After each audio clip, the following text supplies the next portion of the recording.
export to a folder, that's just a Windows folder. Okay.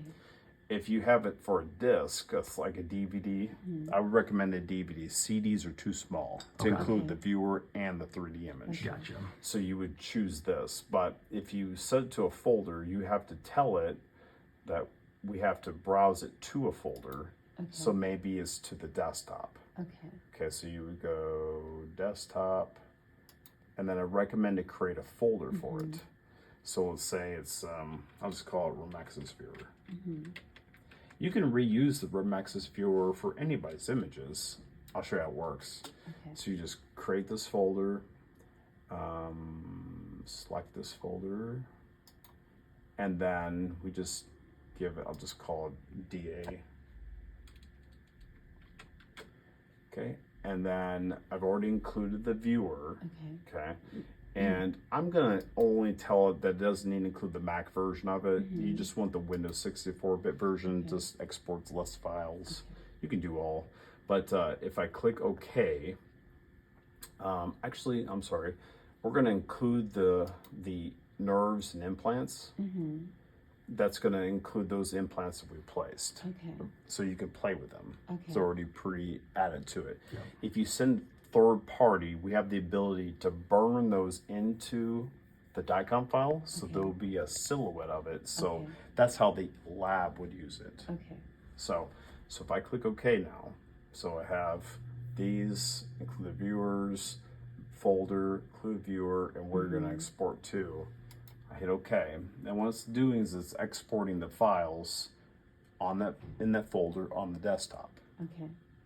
And it's adding all these files plus the DICOM file of yours with the implants planned. So now it's done. So if I minimize this on the desktop, Your folder's down there in the middle, right next to your Chrome, 2 to the left of Chrome. not that one. One more, is that one right there? Oh, no, that's your export. You're just This is kidding. the fog export.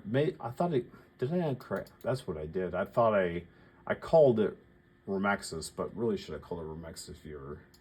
So I'm sorry. Oh, no, Let me rename this.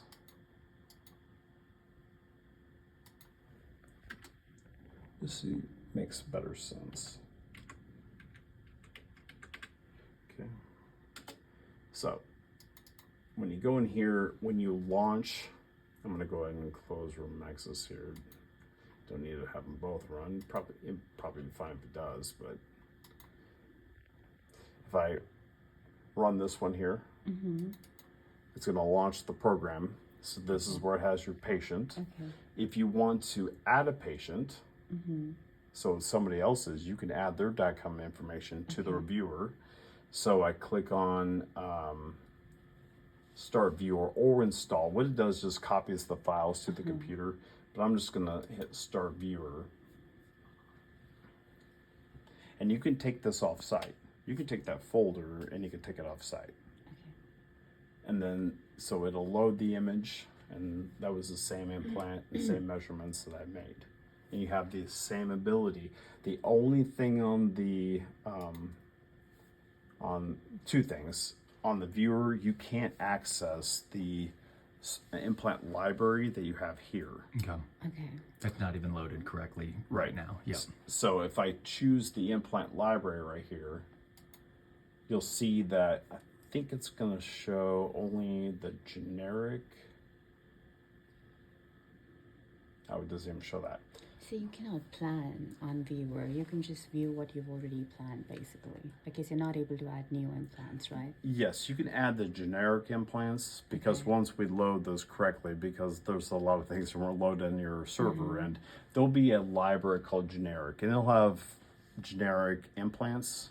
Yeah. So you can also, if you don't add generic, you can also draw them in. So this button, you can click and you can define whatever length and diameter of implant, Okay. and it puts Makes a generic one in. All right. Yep. And so I can, Helpful. so you can adjust it too. So like if you go to the right click on it and go to the properties, you can also go to the wrench button for that generic implant right here. It wouldn't accommodate for the taper, though, right? No, it's just gonna be a generic. Yeah, so it'd be better to like.